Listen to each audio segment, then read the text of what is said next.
Welcome back to episode 3 of the SaltMound. And let me tell you, we've got an interesting one for you today. I have brought along a guest. Please introduce yourself. Hello, my name's Ursaline, and I'm really excited to go over this incredibly fascinating story today. It's got a little bit of a thrill to it, so we'll see. Oh, yeah, we're really deep in dive into this one. And real quick, I'll leave all of her links down below. Also, don't forget to check out all of our links. We actually just released the merch store not too long ago, so don't forget to check that out. And if you would like to join a giveaway to get a free mouse pad, head over to my Twitch. I'll link that as well, so then you can join the giveaway and check out all the details. But yeah, today we're gonna be talking about Polybius. So yeah, you know anything about Polybius or something? No, I don't. All I know is that it was a video game thing that happened ages ago, and that there's something a little spooky about it. But outside of that, I am in the sauce, and I'm excited to learn more. Oh yeah, then you are in for a treat this episode. Mm. So let's hop right into it. In 1981, America was obsessed with games. Arcades are everywhere, inside shopping malls, bowling alleys, strip malls, and standalone buildings glowing late into the night. They were loud, chaotic, and intoxicating. For an entire generation, arcades were not just places to play games, they were places to escape, to compete, and they lose hours without noticing time pass. But according to dozens of independent accounts, one machine did not belong among the rest. It did not advertise itself with colorful artwork or familiar characters, and it definitely did not reward players with high scores or celebratory sounds. It did not behave like entertainment at all. Matter of fact, it behaved like a test. Witnesses claim this machine appeared briefly in Portland, Oregon in the fall of 1981. It had no known manufacturer, no instruction screen, and no marketing campaign. It was simply there, one day, drawing players in through curiosity alone. Its name displayed in stark white letters against a black cabinet. Polybius. Those who played it reported headaches, nausea, disorientation, and memory gaps. Some claimed it triggered panic attacks and vivid nightmares. Others say it made them feel watched, as if the machine were reacting to them rather than the other way around. And perhaps most unsettling of all, witnesses say the machine did not disappear naturally. It was removed, quietly and deliberately, by men who did not identify themselves and left no paper trail behind. No photographs of the cabinet exist, no serial numbers have ever been documented, no manufacturer has ever come forward, and yet, more than 40 years later, the story of Polybius refuses to fade, not because it sounds supernatural, but because it fits too cleanly into real documented history. This documentary does not claim that Polybius was a cursed object or a killer machine. Instead, it asks a more uncomfortable question. What if Polybius was real, not as a myth, but as an experiment, one that worked exactly as intended? I don't know. What? All right, gut read. What do you think? Are we feeling it's real? Um, I'm feeling it. I don't know. I mean, you never know. Nothing they do is real, so it never That's true. happened. I Never don't happened. What know. happened? What are we even talking about right now? Anyway, to understand why Polybius could exist at all, we first need to understand the environment it allegedly emerged from. The early 1980s marketed the peak of the American arcade boom. Video games had evolved from novelty attractions into carefully engineered systems designed to hold attention for as long as possible. Bright flashing lights, rapidly escalating difficulty, and repetitive sound loops were not accidental design choices. They were deliberate psychological tools. Game designers of the era openly borrowed concepts from behavioral psychology, even if they did not always use that language. One of the most powerful techniques was the variable reward schedule, a system in which rewards are given unpredictably. This same mechanism is used in slot machines and gambling devices, and it's known to strongly reinforce compulsive behavior. Oh yeah, yeah it is. Oh Oh yeah. yeah. Let me tell you, signs of it now. We like, for examples, we got gotcha games. Any Oh, game, literally any game that has a spinning mechanism, like spinning wheel, it's all there. It's all there. I'm a gotcha girl. Oh yeah. I'll admit. I'll admit. Players were never sure when the next victory, bonus, or high score would arrive, which kept them playing even when they were no longer having fun. An interview from a former arcade designer quoted, "Back then, the goal was simple: keep them feeding the machine. If they walked away, frustrated, but still wanted to try again, you done your job." End quote. These design principles were especially effective on adolescents. Neurologists now know that the teenage brain is particularly sensitive to dopamine-driven feedback loops, while impulsive control and long-term planning are still underdeveloped. In 1980s, however, this science was not widely understood, or publicly discussed anyways. What existed instead was a cultural acceptance that kids would spend hours in dark rooms, staring at rapid flashing screens with little oversight or regulation. Dude, this is so good. There is no better way to spend my time. No better way. There is. Oh my god, they're just calling us out. I do that as an adult. Don't worry, Oh, yeah. guys. It doesn't end. It will never ends. It never ends. This made arcades something more than entertainment venues. Without intending to, they became large-scale psychological testing environments filled with willing participants. An interview from a behavior psychologist quotes, "From a research perspective, arcades were extraordinary. You had thousands of people voluntarily engaging with high stimulation systems, often for extended periods of time, and no one was monitoring the long-term effects." End quote. At the time, the United States was deep into the Cold War. Military and intelligence agencies were investing enormous resources into understanding how humans performed under stress. Reaction time, visual tracking, focus degradation, and decision-making under pressure were not abstract academic interests. They were matters of national security.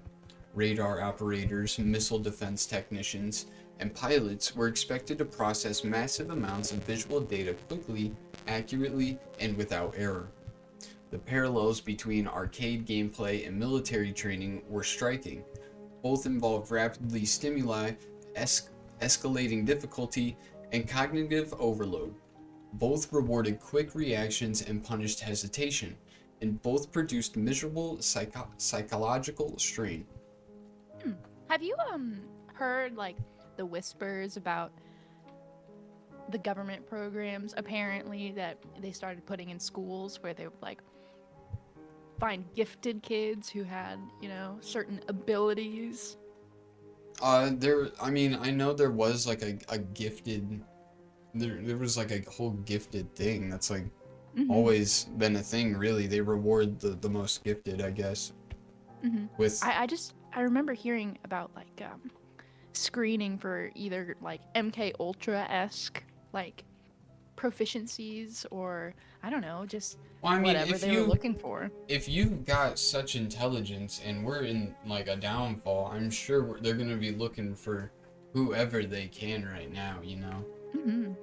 And with as many, I guess, because it's not, I mean, of course you don't hear about people getting hired in or leaving, but like, I'm sure everyone in there, it's gonna be like the government. It's all a bunch of old people, probably. It's probably getting to that point, you know. Yeah. They gotta look for the youngins, so then they can. It's really hunting, I guess. Yeah, I mean, hey, early bird getting all of the tiny worms. But I before, wonder if it's like, like a or similar maybe process. they could also be getting them before they turn 18 when they're a legal and adult, put them in the system so then they can avoid putting them in the system. That's another good point. Yep. Keep them completely isolated from like society. Oh, yeah. But, I mean, yeah, it's. What was. On back to, like, where they're talking about reaction time, visual tracking, and all of that for video games in the military. There was a game back then, I don't remember what, that actually was a game produced by the military and they tracked their leaderboard and they sent emails to like those people always like sign up for the military and stuff like that, but they never sent it to the lower people. Huh. I had no idea. I've never heard of that. I mean, it's not a bad idea. Yeah. It's And see then what they're doing.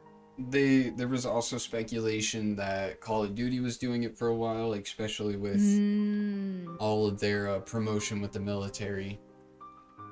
And that would make sense. yeah. Especially with like early GWAT. And then they have ads actually. What was that? Man, there was an early ad a couple years back where they made like made all the branches of the military look like cool superheroes or something like that. They try to relate, or they tried to get in that younger market, I guess. Mm, yeah. Well, they gotta do something. Yeah. But I wonder if this Polybius scandal, mayhaps mystery, was another like way of them trying to, filter through maybe some gifted kids. Maybe. Get them by the neck. Get them early. It's possible. An interview from a military historian quotes, "The government wasn't interested in games as entertainment, they were interested in cognition. If a system could measure how people reacted under pressure, that system had value." End quote. It is within this historical content that Polybius' story becomes less fantastical and more plausible.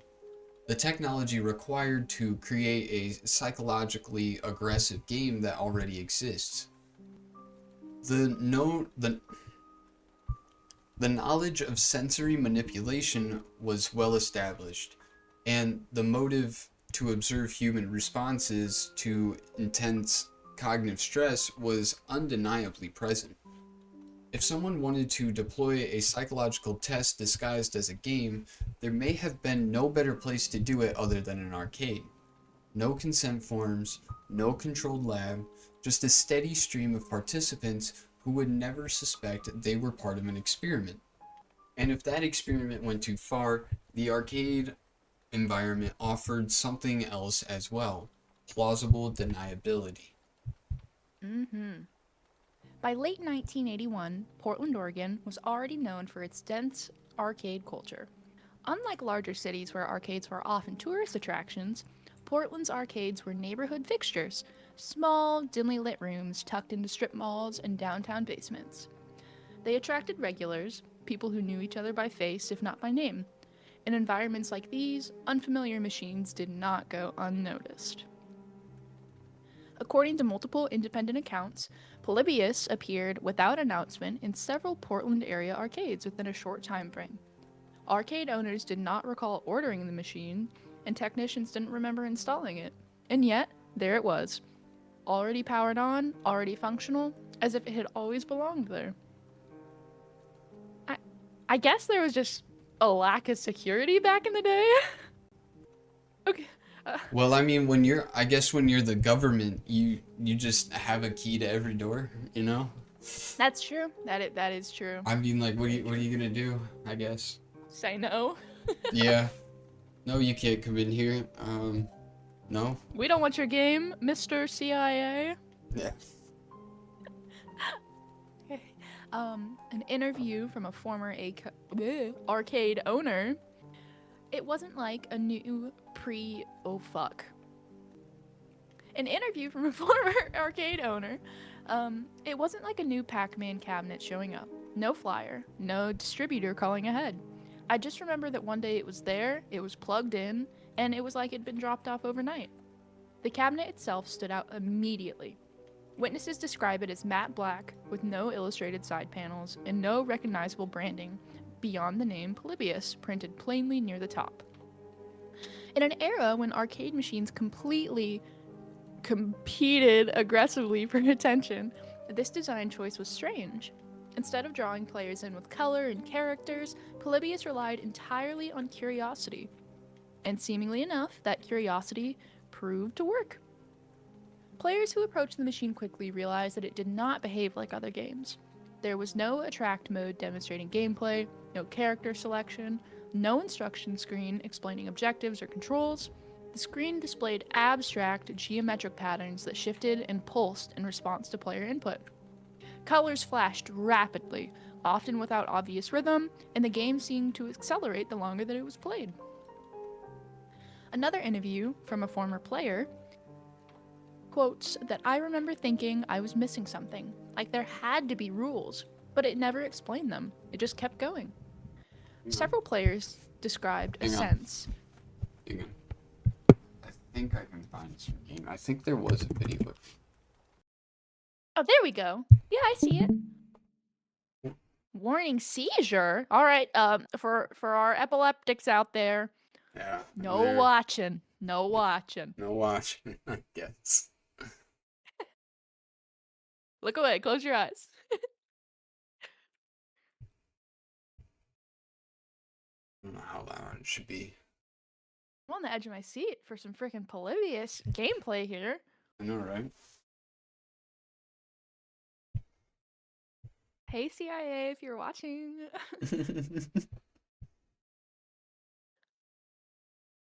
Oh.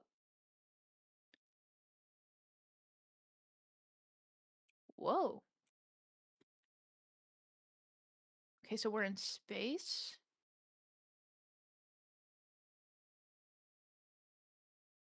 Oh.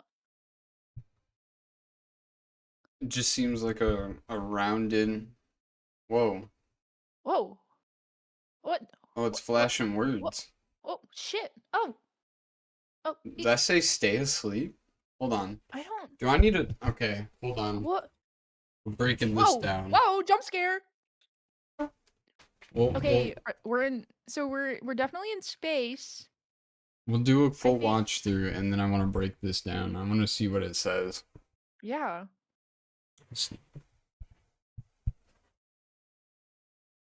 That the Among Us sound? Wow.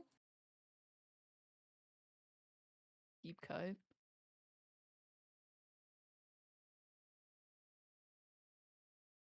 Okay. Oh. Oh. Oh. Okay. Some Okay. next level shit. Like, I don't know what he's Alright. shooting. Yeah, what's the I guess is the goal to shoot the centerpiece? I'm imagining so. I think it's like Space Invaders. Yeah, it's definitely This is What? definitely a game that That's you only nuts. learn with experience. Yeah. Mhm. Like, when they Okay. say there's no... Oh. Oh, whoa. Oh, man. Rave, whoa. Was this the precursor to the inside of that circle in Vegas? I don't know. You feel hypnotized? Honestly, I can't look away. I would do a full playthrough of this game. I'm not kidding. Yeah, no, I've got no idea what's happening, but Is this kind on of like a Steam? car crash, you can't look away from.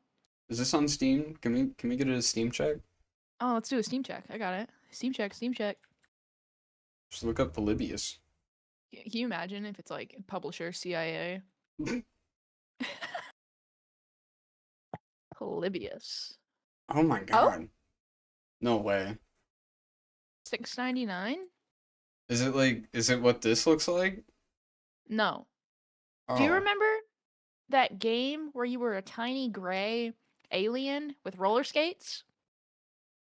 Wasn't that just Run? That's what this Yeah. reminds me of. Yeah, that's what here on Steam, that's what this looks like. It's Polybius is a fast, trippy tunnel shooter playable on a normal screen or in VR. Oh my god, dude, these lights are like Whoa. actually kind of hurting my eyes. Yeah, no, this is insane. How long is this gameplay? 8 minutes. I'll let Wow. it play. Ah! What else do we got here? Is it I don't just? know. Oh Is this? my! Whoa. Whoa. What? What? So Huh? we're going here. We're going next to Okay. about to go So into the next level. are we phasing out of? Oh, The next okay. level. Next level. Oh, Whoa. What the? Huh? Oh my god. Yeah, I see. You gotta really. Huh? Holy. Okay, so I'm certainly seeing the test at hand. Oh.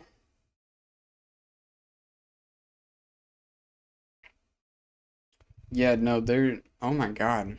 Okay, just to reiterate, my sweet epileptic friends, um, please don't watch. Then we Oh got my some goodness. some level here. Oh my god. Where are we now? I have no Is clue. this what? I feel like I'm chirping. What? This is what I I need feel to like I'm play. tripping too. What? Right here. Wha- It's the ending, I think. oh. Oh. Oh. Oh, he died. Oh. Or did he win? Is there a can you win? Does it end? You are number 6? Oh my god. No, what? You are number 6. I Oh my score. god. This man's a record holder. Wow. All right. Mick. Whoever What Mick does it stand is. for? Mass Intelligence Collection, maybe with a K. Collection with a K. Game over. Dude, I respect this ending. This is Whoa. cool. This is cool. I understand the, sensationalness of it coming out of the early 80s. Push fire. Wait, what? Okay. But Huh. that All right, so that's what we're talking about. that is Hopefully, Polybius. if that really is real gameplay, that's pretty incredible. Oh yeah, most definitely. Hmm. Polybius. Yeah, I think if I sat down and tried to play that for like 30 minutes, I would certainly be feeling some kind of way. Yeah, I'm feeling some way now. Holy cow. Mm-hmm. I see the nausea, the disorientation. Oh, for Yeah. some reason I've got this weird sensation to go after John Lennon. God. Oh no. President Kennedy, why am I thinking about you? Oh, President Kennedy, no. What about Nixon? What? Anyway, we are on several Anyway, players. we are. Oh man. Anyway, I think we were on our interview with a former player. Yeah, you're on several Yeah. players All right. afterwards. Well, several players described a sense that the machine was responding to them in real time, not just to their button presses, but to hesitation, mistakes, and even their frustration. While this may sound like projection in hindsight, the consistency of the accounts is notable. Players often described feeling pressure rather than enjoyment, as if the game were demanding something from them instead of entertaining them. Within days of the machine's appearance, reports of physical discomfort began to circulate. Players complained of headaches that developed quickly and lingered long after leaving the arcade. Some reported nausea or dizziness that forced them to sit down or step outside for air. Dude. Others described a strange sense of mental fog, as if their thoughts were delayed or disconnected. Yeah, this okay, so that game did give me a headache, okay. But Yeah, two, yeah. this is literally just sounds like Elden Ring. Like Oh God. we are describing Elden Ring right now. It's like it demands something from you. There's no enjoyment. Exactly. It's not entertaining. That's It is literally demanding. every game that makes you grind for something. Yeah. Maybe maybe this was just the first attempt at making the players suffer in exchange for winning. Yeah. Yeah. Yeah. I feel like that's most Yeah. that's a lot of the big games nowadays. I feel like I suffer. Maybe that's because I suck. I do a little. I will You admit, gotta but suffer to be good. I don't know. it's true. All right. We have a second interview from another former player. Hear their account. I remember walking outside and the world felt off. Sounds were too loud, lights were too bright, and it took a while before I felt normal again. Yeah. Felt Sounds that. like See any that. gamer. Understand that. These symptoms are consistent with sensory overload, a condition in which the brain is bombarded with more stimuli than it can efficiently process. Instagram Reels. Ooh. Modern neuroscience confirms that rapid flashing visuals, unpredicted feedback, and sustained focus can overwhelm cognitive systems, particularly in younger individuals. At the time, however, such reactions were rarely discussed or even taken seriously. As more players tried Polybius, behavior around the machine reportedly changed. Witnesses described people waiting unusually long times to play, even when they appeared uncomfortable or distressed. Arguments broke out over turn taking. Some players became hostile when interrupted, snapping at their friends or the arcade staff.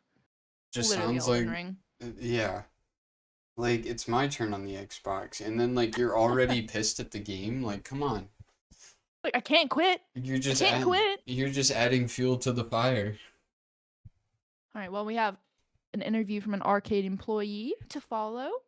There were fights. Not huge ones, but people got real angry real fast. And this didn't happen with other games. Elden Ring. It's Elden Ring. Mm-hmm. Mm-hmm. It's just Elden Ring. One of the most disturbing elements of the Portland accounts involves stories of players collapsing. That's no bueno. No, that's awful. In several retellings, individuals who played Polybius for extended periods reportedly became unresponsive, e- either slumping to the floor or standing in place, staring blankly at the screen. Oh my god. It just sounds like someone that hasn't slept and is addicted, bro. Yeah, listen, I I've respect played, the commitment. like, look, bro, I've stayed up from 2 days, 3 days max, alright, Hmm playing hmm one game, okay? I understand. Maybe gamers in the 80s just they didn't have the grit, Especially that Miz guy, bro. Oh my God. I'd want to get on, like, seeing him take over a leaderboard, I'd want to show him up. right? Like, all right, Mr. Miz, take a seat. You know, the real Let me humble, Polybius goat let has me humble arrived. you real quick.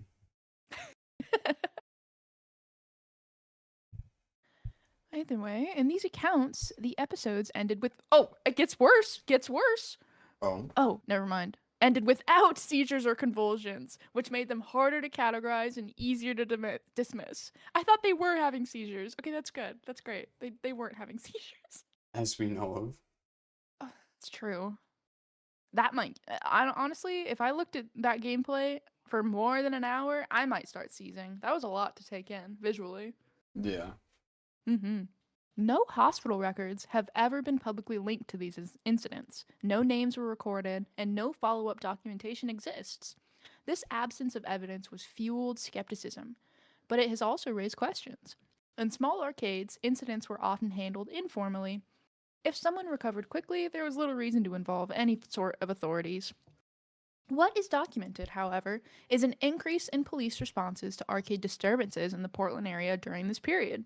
Newspaper archives from 81 and 82 reference fights, disorderly conduct, and fainting incidents connected to arcades, though none mention Polybius by name.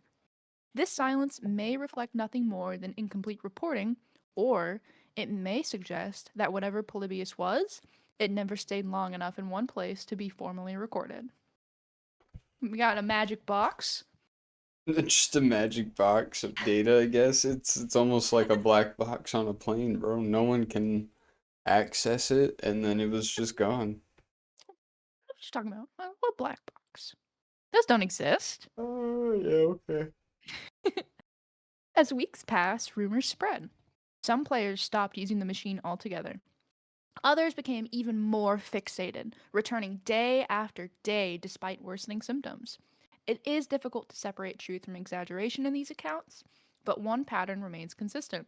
Polybius did not inspire joy, it inspired compulsion. Then, just as abruptly as it appeared, the machine was gone. Arcade owners reported that Polybius vanished without notice. No removal requests, no explanations. One day it was there, and the next the space was empty or filled by a different cabinet.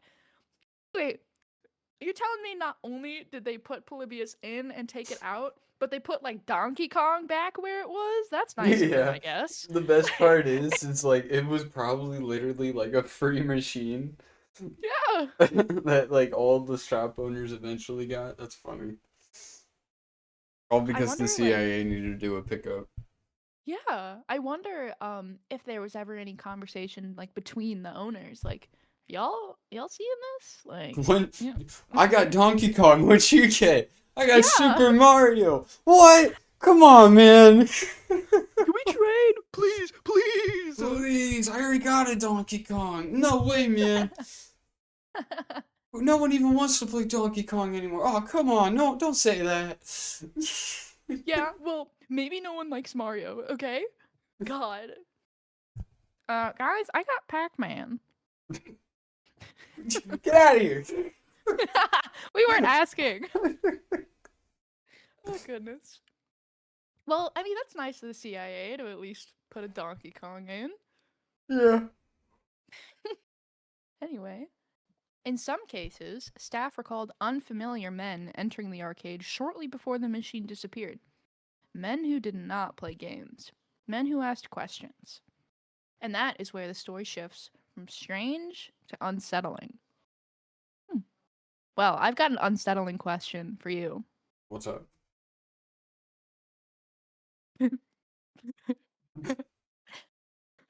Yeah?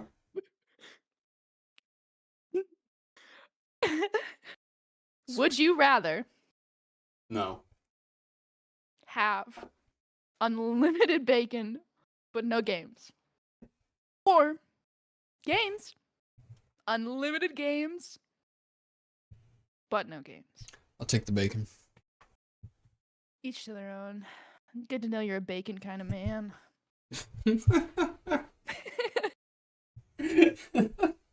The CIA said no games. No one can have games. You guys can't have our game. Look, No Polybius. unlimited games. All right, Limited free. unlimited, We'll drop it off. But you can't have it. but no games. No games. That's what, oh my god, that's what Polybius is. It's an unlimited game, but no game. That's literally every gaming industry. Yeah, you can have this game. Nintendo is literally doing that right now, where they're like, you don't actually own your. Well, actually, that's Yeah. every place where you don't own your game. Really. Yeah, you have unlimited games, but no games. No games. Complete Like, side tangent. Complete side tangent. God, it's a good Alright, one. Okay, Let's Listen, lock back in. you know- That's a different episode. That's a different episode. It's a different Okay. episode. The disappearance of the Polybius cabinet did not happen in isolation. According to multiple witnesses, the machines were not simply unplugged by arcade owners or removed by distributors. Instead, their removal was preceded by visits from men who did not fit the profile of technicians, police officers, or business representatives. These men arrived quietly, stayed briefly, and left behind more questions than answers. It's a weird repeat. I didn't. Literally one. Okay.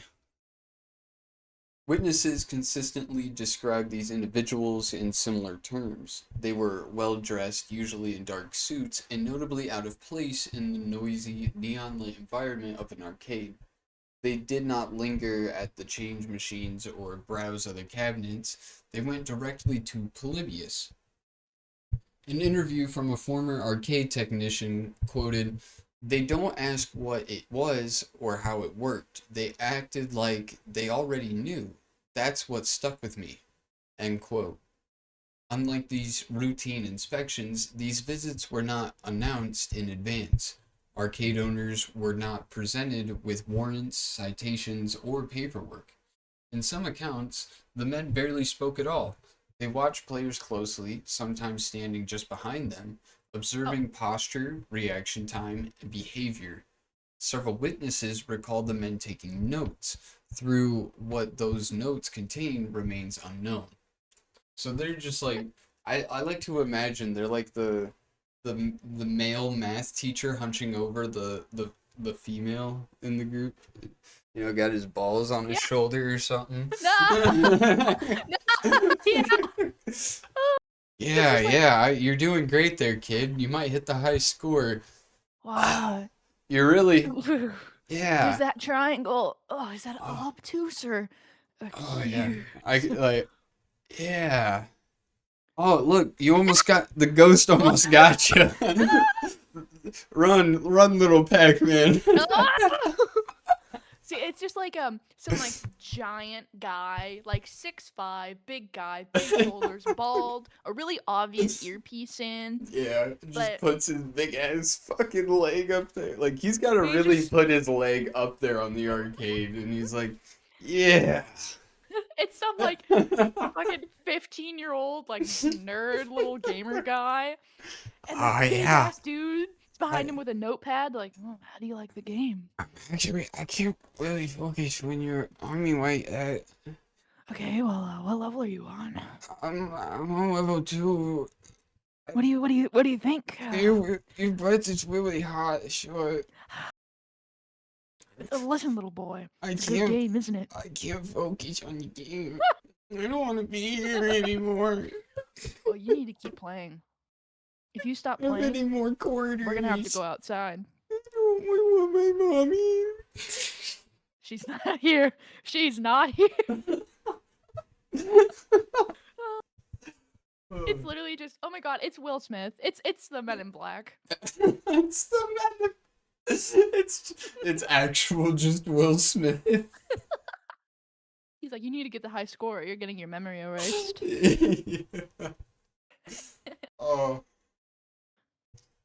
Whew. Lock back in. What separates these encounters from ordinary law enforcement activity is their focus. During the early 1980s, arcades were occasionally inspected by federal agents investigating illegal gambling operations. These inspections typically involve checking coin mechanisms, verifying licenses, and reviewing financial records. The Polybius witnesses described something entirely different. An interview from a former arcade owner quotes, "They weren't interested in the money, they didn't open the cash box. They only cared about the machine and the kids playing it." End quote. Okay, well, child, like I Wow. said, I Poor stand little Tommy. I think I still stand by what I said. Yeah. Get that Pac-Man. Yeah, they really cared about the kids playing the game. Get that Really cared Pac-Man. about them. Get that Pac-Man. When was Oh, he died Epstein again? arrested? Oh. When was Epstein arrested? Well, I don't think it was the 80s. In some retellings, the men open the rear panels of the Polybius cabinet and remove components, circuit boards, storage modules, data chips. These actions were performed these actions were performed efficiently, suggesting These actions were performed efficiently, suggesting familiarity with the machine's internal layout. To those watching, it appeared less like a seizure and more like a retrieval. Okay, so they're all up in the box, looking a little too close at the kids. Well, yep, I'm getting a good view of the picture here. I don't know if they were actually reading kids' minds. I'm gonna keep it G real. I think they just wanted to get a little closer. Yeah, do you guys really like this game? Me too. I like this one.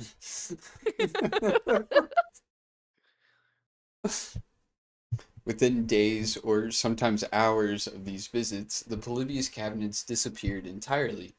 No receipts were left behind, no explanations were given. Arcade owners who asked questions reportedly received vague responses or none at all. In several accounts, the men never returned.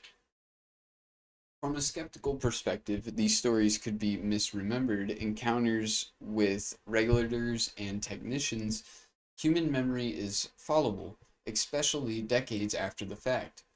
But the consistency of the accounts raises a problem. Different witnesses, many of whom never met each other, describe the same sequence of events: operation, observation, minimal interaction, targeted access to the machine, and sudden removal. Honestly, Historic. I'd be really upset, because it seems like there was a lot of emotional expenditure into this game. Could you imagine putting day in and night at like all of your waking time? You're like, I'm gonna go play Polybius, and I'm gonna get on top of that leaderboard, and you show up one day and it's just gone. Imagine you climb a leaderboard in Splitgate and PlayStation shuts it down. Sorry, there's your example. Uh, Historical context makes these stories more difficult to dismiss outright. During this period, federal agencies did monitor arcades, but not just for gambling.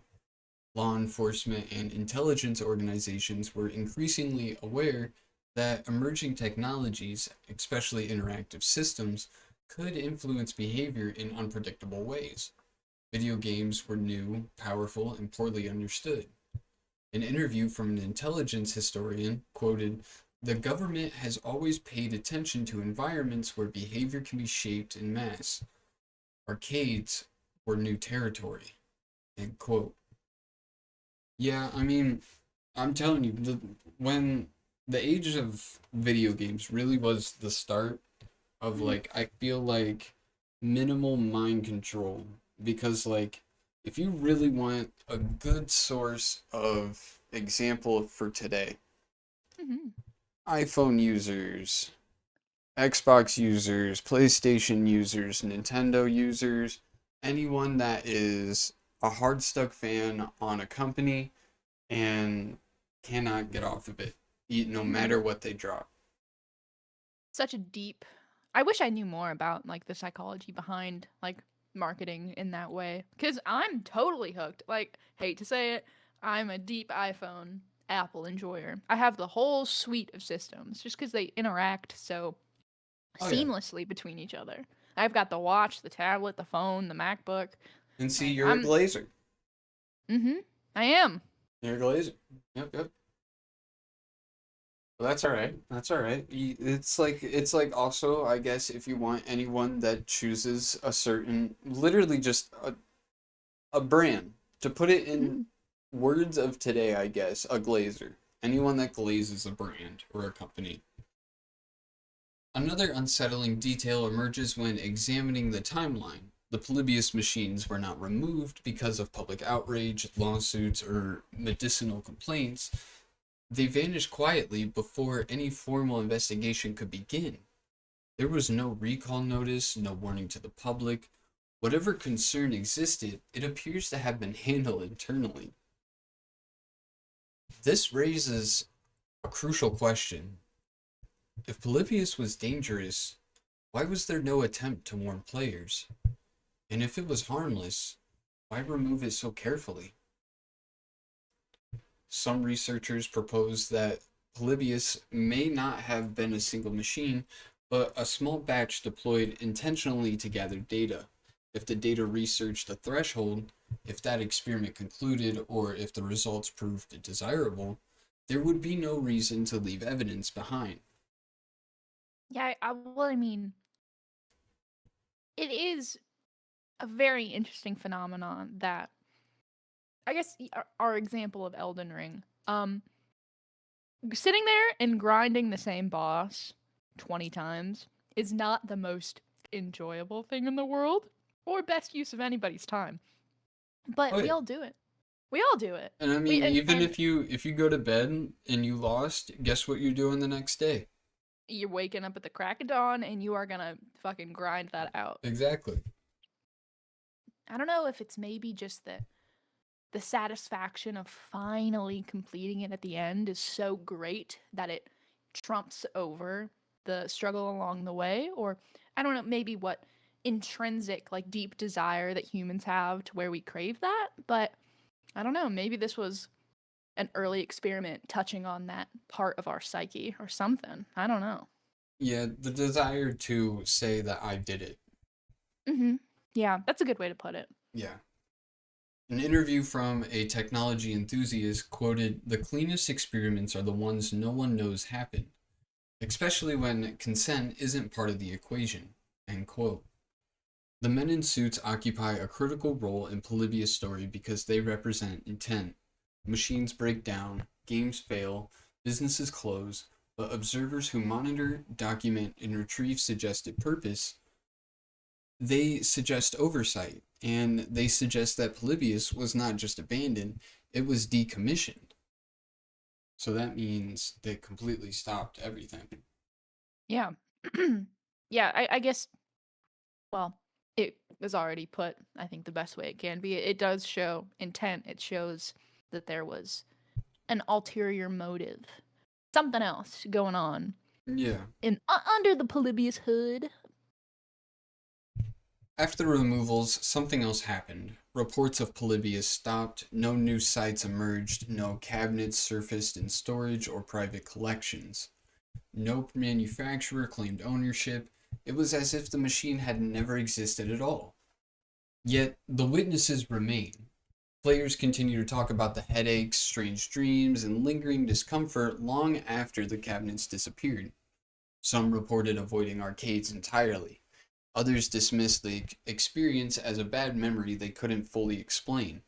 In both cases, the absence of official acknowledgement left those affected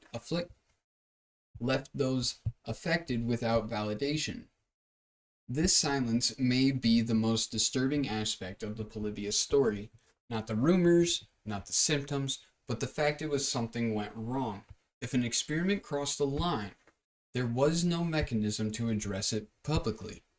And as the story moves forward, the focus shifts from eyewitnesses, accounts to historical precedent, because the idea of unwitting psychological experimentation did not begin or end with Polybius. No. No, it did not. I can only imagine what, all of these mega corporations with their ultra powerful AI are doing with all of our data, all of our ad data, tracking our mouse as we use it on our computers, our Oh yeah. eyes on our phone, every single aspect of our lives now. And here's where I find it interesting is that as soon as they decommission all this in the 19 how long did this last? Probably let's say late 83, okay? 1983. Afterwards, I feel like that is when we started getting those bigger grinding games. Am I right or am I wrong? What if they used that already to share with the bigger corporations to make more games to break the kids? Yeah, I mean, it's addicting. It's well, it's fun. It is fun. It's like a sick backwards fun that we all enjoy. But really, you can't tear yourself away from it. Yeah. And I feel like that's the issue. The Hmm. addiction. Yeah, yeah. Maybe the whole project was to research this new type of addiction that was being created in the form of video games. Because, like you said, after '83, that was really the infancy of like big games and like gaming. The '80s is certainly when it kicked off. Oh yeah. They just needed some time to refine it, I guess. Mm-hmm. How interesting. Psychology is so cool. It is. Even though there's evil psychologists that use it to sell me an iPhone, and I'll buy it. I'll buy it. All right. Part 4. Psychological warfare, MK Ultra, and Ooh, plausible motives. love MK. Big fan. Oh yeah, me too. Me too. Off topic. To understand why a machine like Polybius could have been created, deployed, and quietly removed, it's necessary to examine a darker chapter of American history, one that was largely hidden from the public until decades later. Throughout the Cold War, the United States government invested heavily in psychological research aimed at understanding, predicting, and influencing human behavior. This research was not theoretical, it was operational. Between the 1950s and the early 1970s, intelligence agencies conducted a wide range of classified experiments designed to test the limits of the human mind.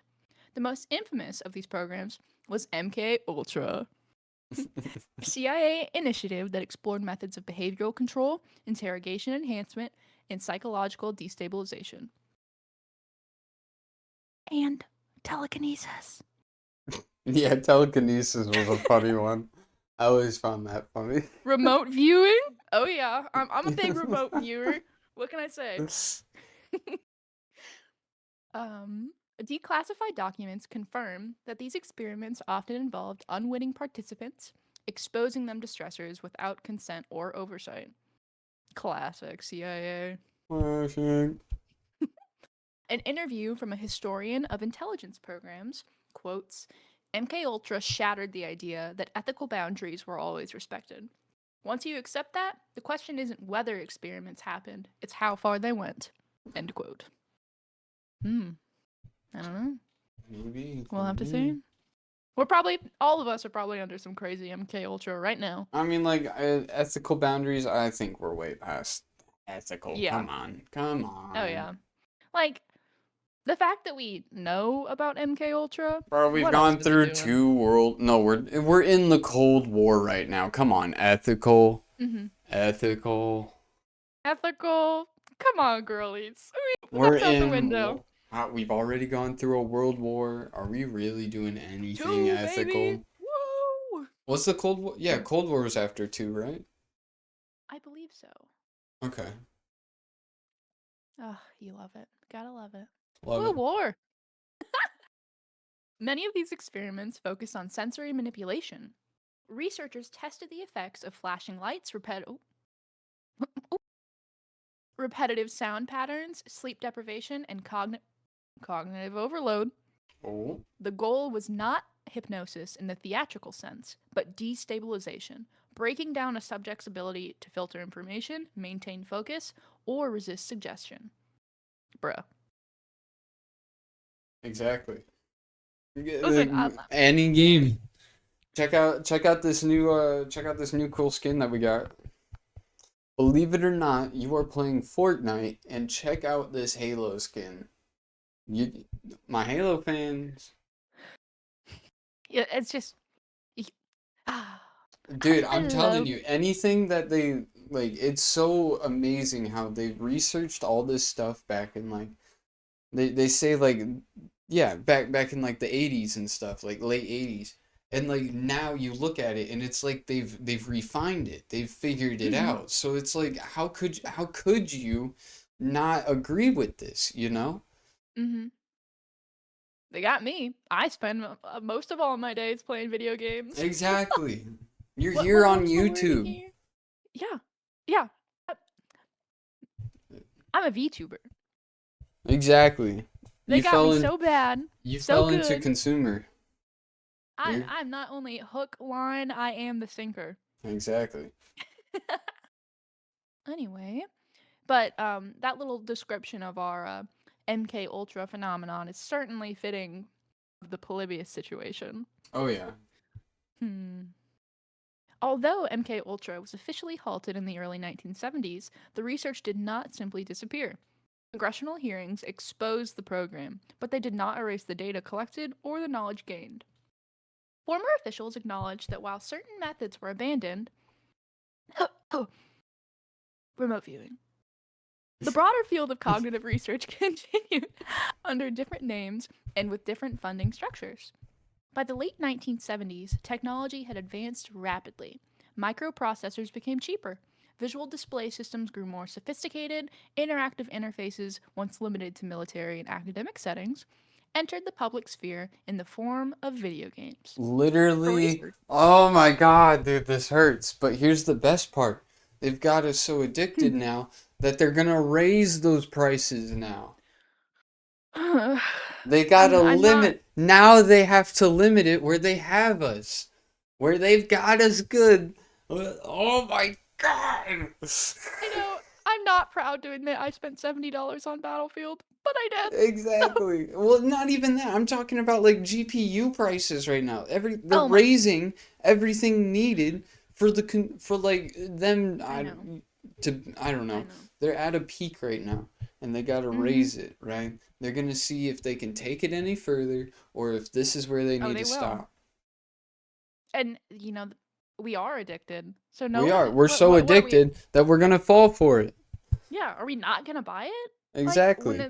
when the 60 card series comes out, is a mass majority of gamers not gonna invest? I mean, I might have to look at it. Right? Like I'll I window would. shop. Shit. I mean, depending on what games it needs to run, Mhm. right?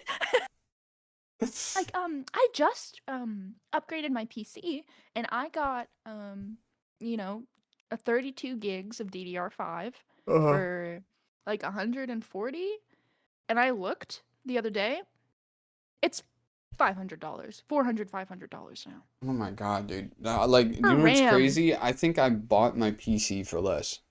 I Yeah. matter of fact, I don't even think I spent a dime. Really, all I did was Mm, trade a PS5 and a mini PC. Together, mhm. that was $500. Yeah. I've got a No, that's $500 PC right here. And the best part I is, know. to upgrade anything in it nowadays, I'm gonna have to spend more than what I bought it for. Yeah. It's the market right now is insane. But I did see a glimmer of hope for us gamers. Yeah, um there was one brand out there it's that, Asus. yes, yes. Rogue Republic of Gamers. Yo, shout out. Sticking to the name. You Um know, like the Black Lives Matter fist. I'm gonna need that, mhm. but with like a game controller in the Oh hand. yeah, like Gamer we Lives all just need Matter. Oh we my all just need to God. start posting the little Rogue You know what? like Where is it? brand. We'll just be like Gamer Lives Matter. Gamer Lives. Put I this know on you a can't see it. t-shirt. Put I've this got on my a t-shirt. PS5 controller up. Gamer Lives. Gamer bank accounts matter. Put it on a t-shirt. So we have another interview from a cognitive scientist. Quote, interactive systems allow you to observe behavior in ways static tests could never. Every input becomes data, end quote.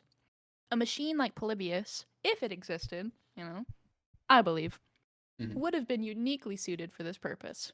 Unlike traditional psychological experiments, it would not require test subjects to sign consent forms or follow instructions.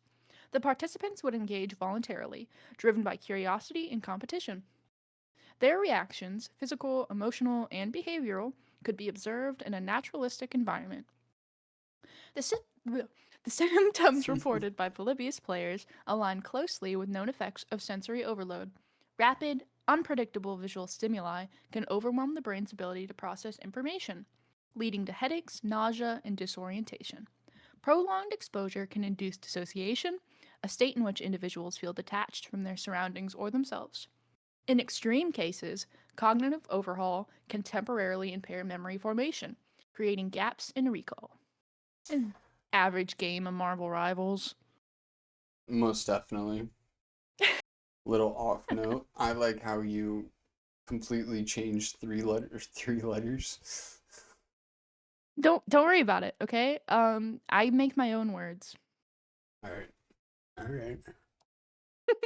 All right, we have another interview with a neurologist.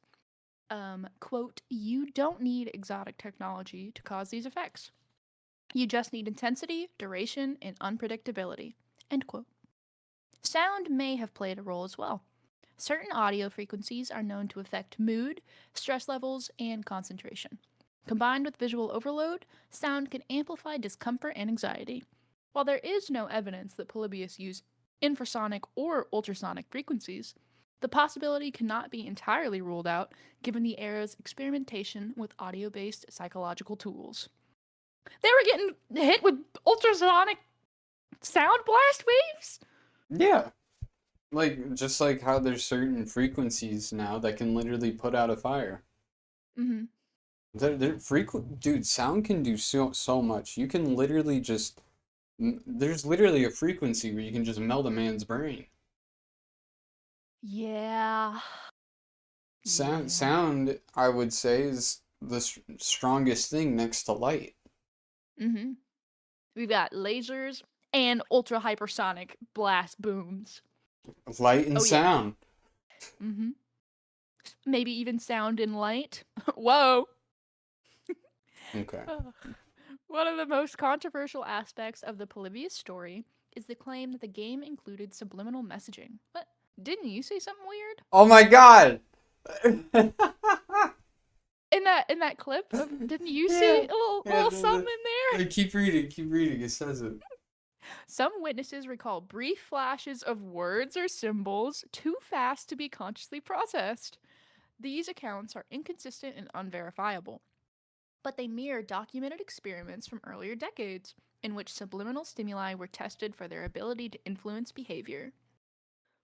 Okay, so the words that flash in the game are obey, consume, respect, beep, sleep, play, go back to game, resist, Brexit. And there was a couple other in there that said like don't sleep. Hmm. Casual, you know.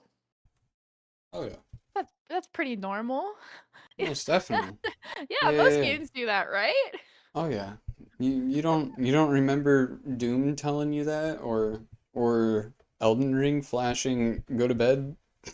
Yeah, no, I love when I play Stardew Valley and Big Brother shows up on the screen. That's my favorite part of the game. I love when the smiling man just pops up in the middle of Minecraft.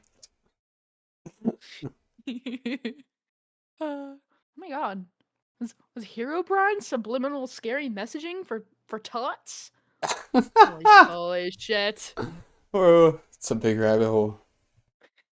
You know how terrified of Herobrine I was? Dude, I have terror. Dude, He's don't speak of him. He's like Voldemort. I know I'm sorry. You're not supposed to say that.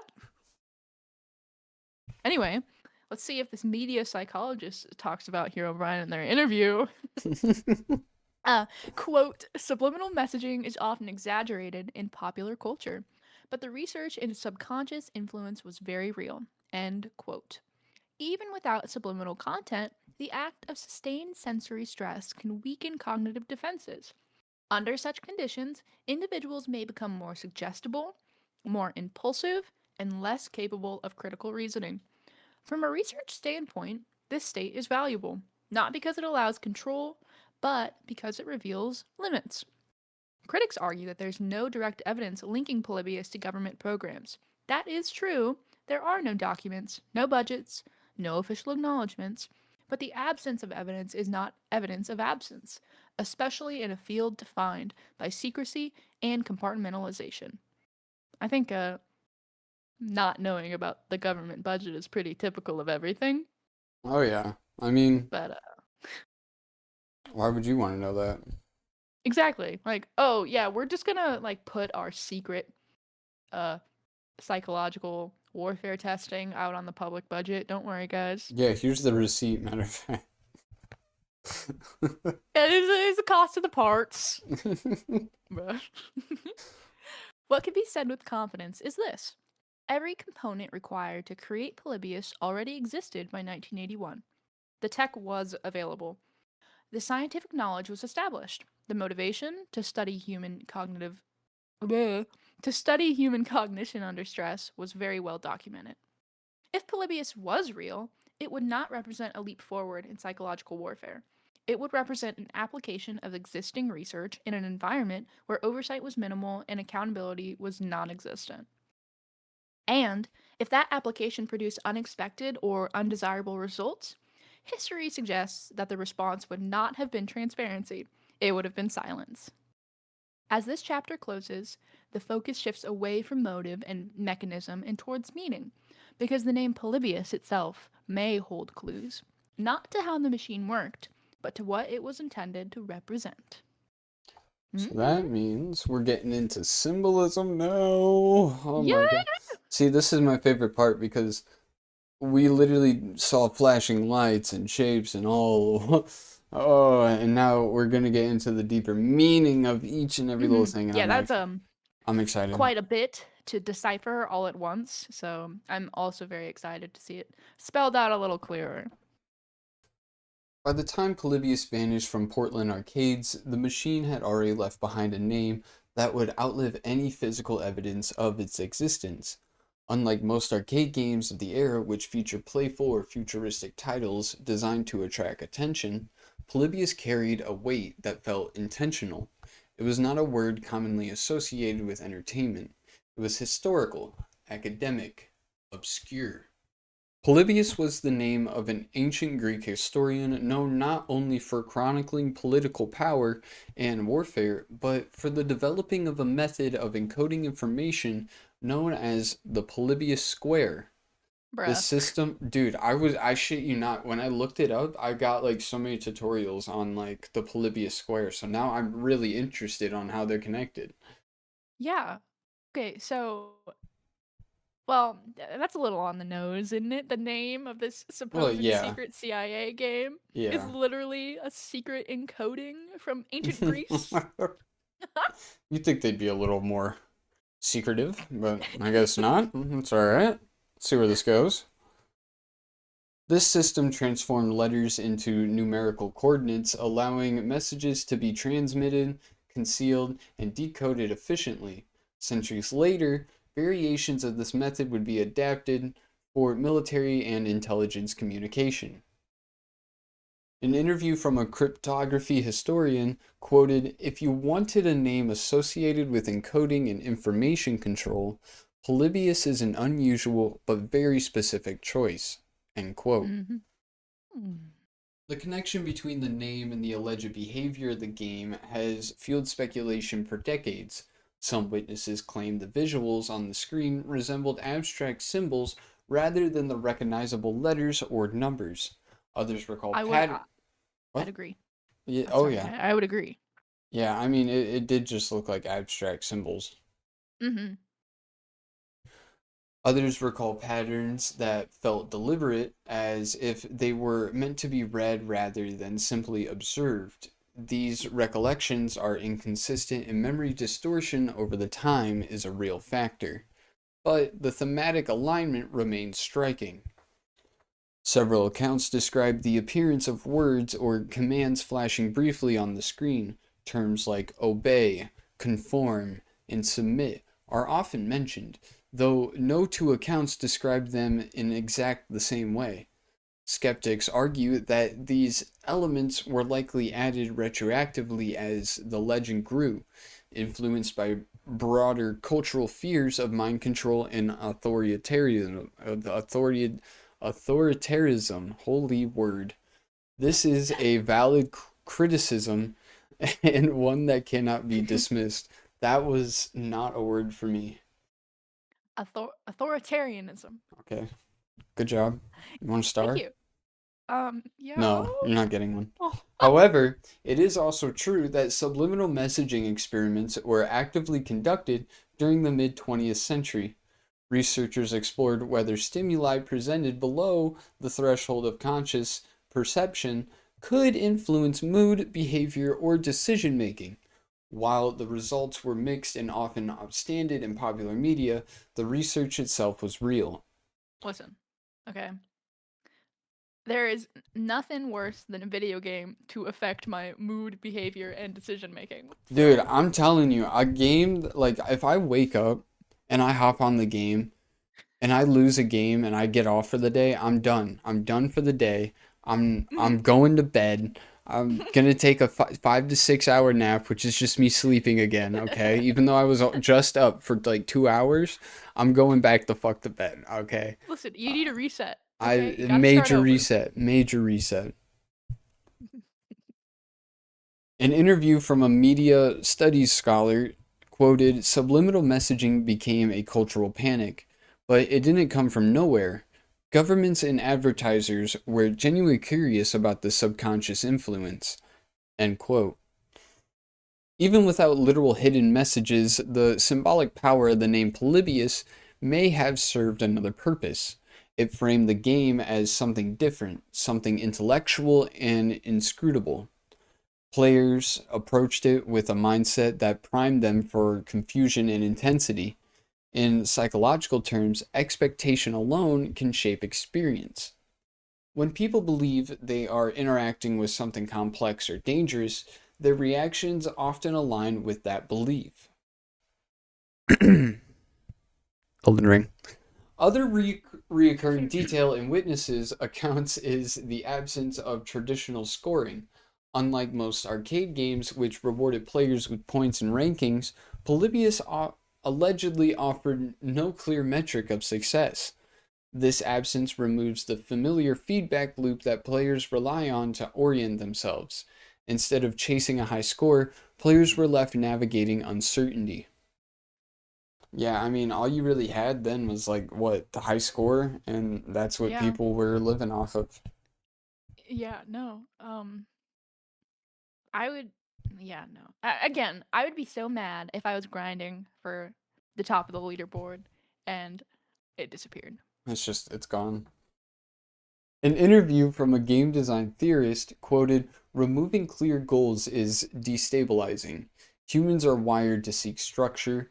When you take that away, stress increases." End quote. Yes, Yes. keep it simple. Agreed. This design choice, if intentional, would align with a machine meant to test limits rather than entertain. It would also explain why players describe the experience as compulsive but unrewarding. They were not. Elden Ring. Oh, sorry. God damn, you should get a tissue. Ooh. They were not playing to win, they were playing to understand. As the legend spread beyond Portland, Polybius took on additional symbolic weight. It became a representation of hidden systems, secret experiments, and the fear that technology could influence the mind without consent. Over time, the machine itself mattered less than what it stood for. Every game company right now. Sorry.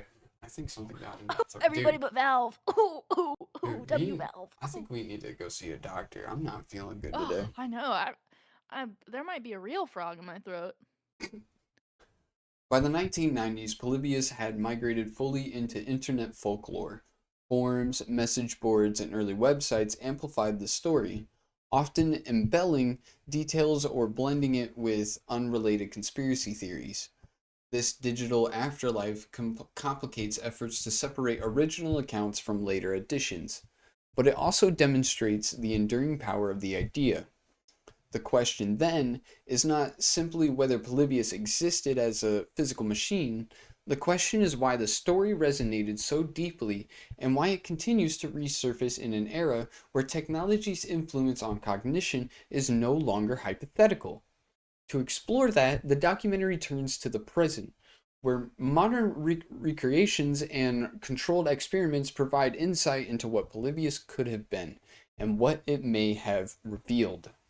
As the legend of Polybius spread into the digital age, a new question emerged. Could the effects described by witnesses be recreated using known technology? Independent developers, researchers, and artists began building versions of Polybius based on decades of testimony. These recreations were not attempts to prove the original existed, instead, they were experiments in plausibility. I wonder if the gameplay that we watched was that then. I think it was. It says like Hmm. original gameplay, and it was from like 80 something, but it could have been just a remade one like this for plausibility, like Yeah. recollections. Mm-hmm. Some gotta have it kinda in the records. Oh yeah.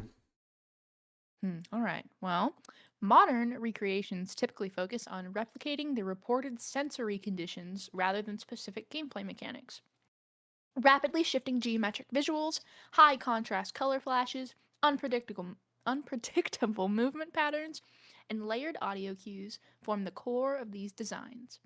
Importantly, none of these recreations include hidden messages, mind control code, or exotic hardware. They rely entirely on standard display technology and known psychological principles. I'm like pretty sure there was some Subliminal messaging in there. I think I saw Just some vibes. words flashing. I Vibes. might be tripping. I don't know. We'll find out. Well, we'll hear about it from an interview with an independent game developer. Quote, "We wanted to see how far you could push discomfort without doing anything unethical. The answer was not very far at all." End quote. I told you. What do you mean ethical? Oh, I told you goodness. nothing they do is ethical. No. Making me spend $20 on a skin? Unethical. Unethical, man. Unethical. So basically bribe me to go buy a skin. It's crazy. Listen, it's a fake costume on a fake character on my screen on a game that I don't even own. Mm-hmm. And there's about $500 that you spent on a game. No. You want to know a game that technically I do own? Hmm. It's back when really any game that had a disc and you can Yeah. still get on it and like play like a campaign or something like that. That's a game that you own. Yeah. Like I could go into here, I could pull out, where is it? Here's a good example. Jump Force. Remember Yeah. that game? Mm-hmm. They completely shut down the online servers, but you can still get on and you can still play the campaign, but you can't buy it. You can't buy it anymore. It's no That's longer sold in stores. It's no longer sold online, and if you have the disc, you can still play it. See, that's how all games should be. I don't understand. Like, all of the games that we play now. Okay, you know what? What if an EMP went off tomorrow? We don't have Exactly. any of them. We don't have anything. Anything. Mm-mm. Nothing. We're all done. Hundreds, thousands of hours of our lives. Mm-hmm. Oof. Test players frequently reported physical and psychological reactions within minutes. Headaches were common, eye strain and nausea followed shortly after. Some participants described a sense of agitation or unease that persisted after the session ended. Elden Ring. A smaller number reported dissociation, a feeling of being mentally detached from their surroundings.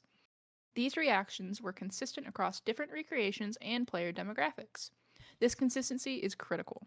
It suggests that the symptoms attributed to Polybius do not require secret government technology or advanced hardware. They can be produced using known methods of sensory overload. Okay, that's even worse. Oh If yeah. it was just some like dude or like group of people who were like, "Hey guys, let's make this video game and let's fuck with people."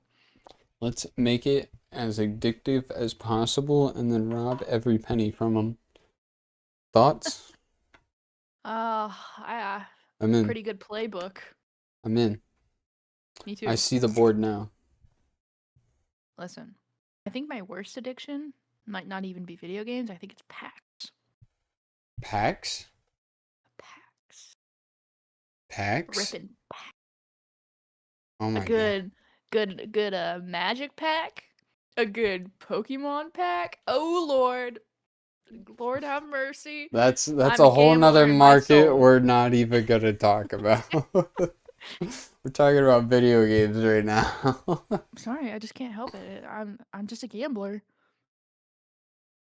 Well, an interview from a cognitive neuroscientist, quote, "The brain has limits. When you overwhelm its ability to predict and process input, stress responses kick in automatically." End quote. In controlled environments, these effects are temporary and manageable. But in an unregulated setting, such as an arcade filled with flashing lights, loud noises, and social pressure, the impact could be amplified, especially for adolescents whose neurological systems are still developing. Digital archivists have also attempted to trace Polybius through early internet records. The earliest known online reference dates back to the late 1990s, where the game appears in lists of obscure or mysterious arcade titles.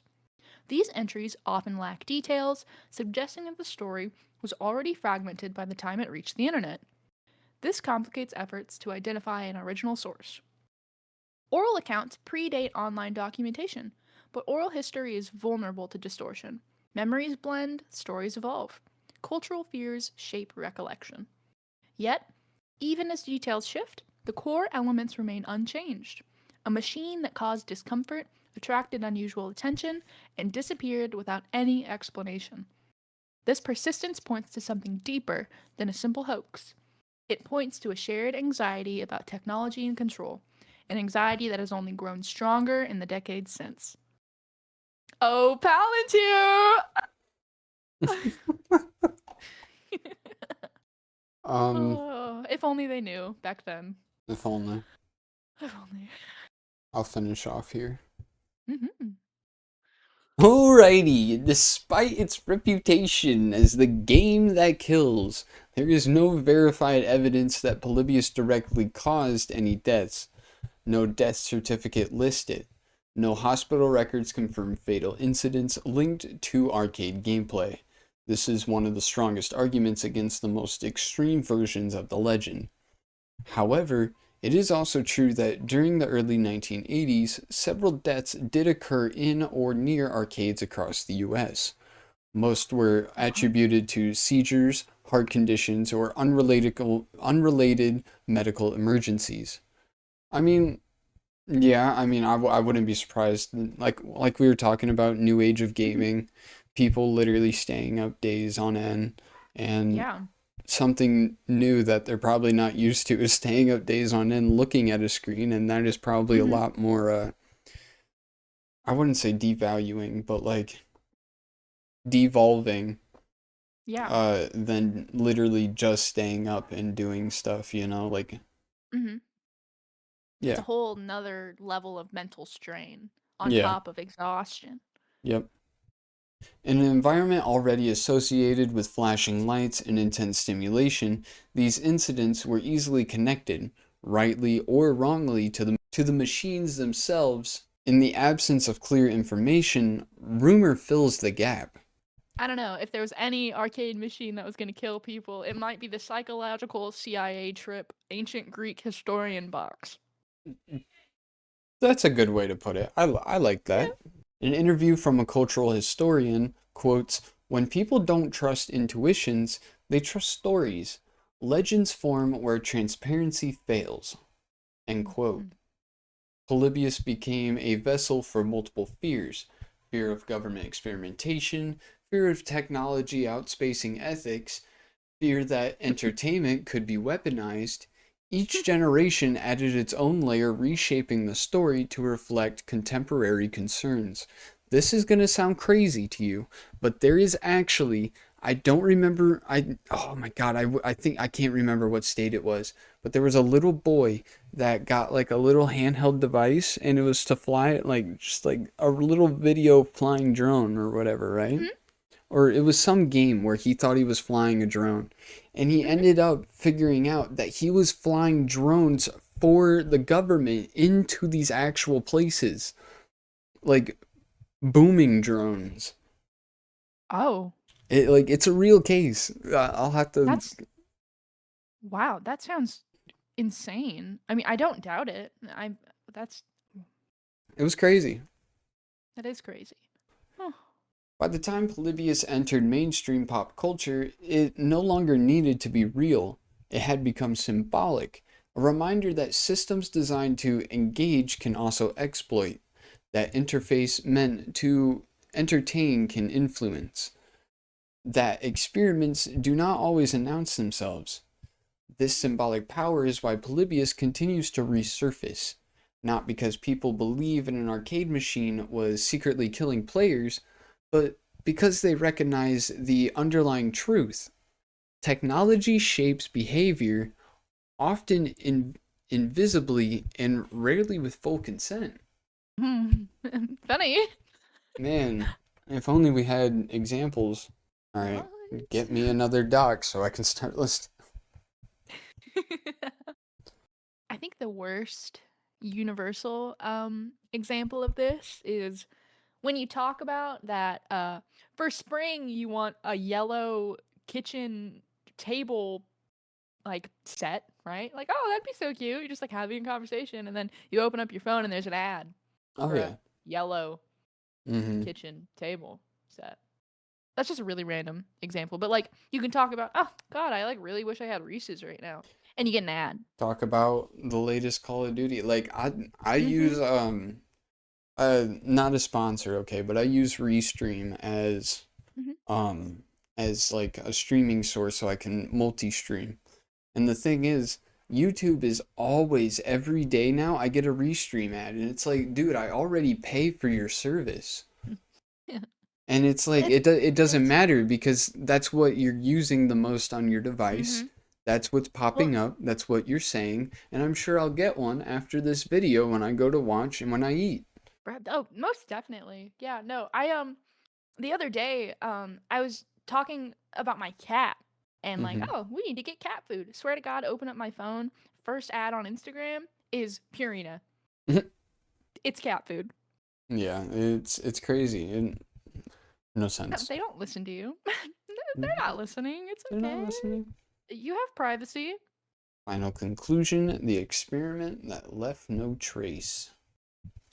So, was Polybius real?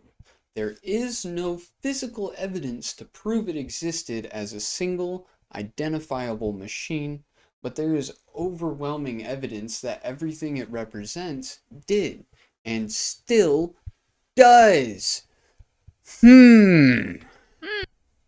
Psychological experimentation without consent has happened.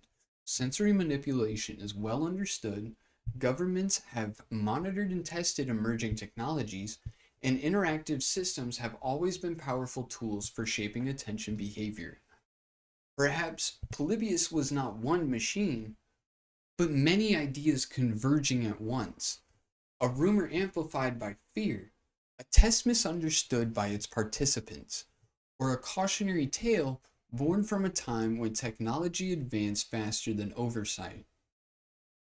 What matters is not whether Polybius existed, but why the story refuses to disappear.